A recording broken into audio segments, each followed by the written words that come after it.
কৃষক ভাই, আমরা যারা ধান চাষের সাথে সম্পৃক্ত আছি, আমার বাংলাদেশের যত কৃষক আছি আমরা প্রায় 100% কৃষকই আমরা কোনো না কোনোভাবে ধান চাষের সাথে সম্পৃক্ত। এই ধানের সব সময় কোনো না কোনো রোগবালাই, এটা আবহাওয়ার সাথে সম্পৃক্ত, জমির সাথে সম্পৃক্ত। এর জন্য আমরা অনেক সময় অনেক রোগ, অনেক পোকার সাথে আমাদের মোলাকাত হয়ে যায়। এই যে দেখেন, বর্তমান আবহাওয়াটা মেঘাচ্ছন্ন, ঘুপসি গরম।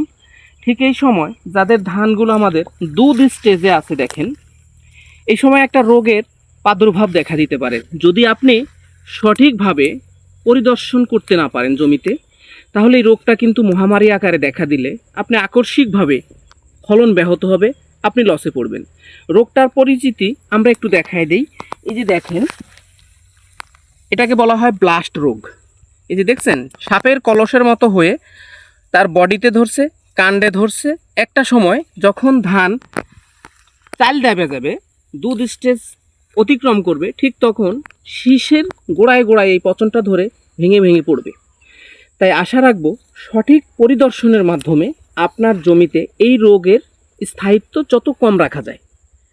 এতে আপনি খুব দ্রুত কার্বন ডাইজিন এবং টেবুকোনাজলের মিশ্রণ, অথবা যদি বাজারে পান অ্যামিস্টারটপ, পরিমিত মাত্রায় আপনাকে দিতে হবে। তাহলে এই সময় ধানের উপরে দেখেন আরেকটা স্পট পড়তেছে। এই যে দেখেন, একটা স্পট পড়তেছে। এই স্পটটা কিন্তু আপনি দূরীকরণের জন্য এই ঔষধগুলো অত্যাধিকভাবে কাজ করবে। আরেকটা আসতে পারে শীষ কাটা লেদা পোকা। এর জন্য আপনি সাথে ওই একই সাথে অ্যামামেকটিন বেনজোয়েট পরিমিত মাত্রায় ব্যবহার করবেন। আপনার ধানকে সুরক্ষিত রাখবেন, এই প্রত্যাশাই আমার।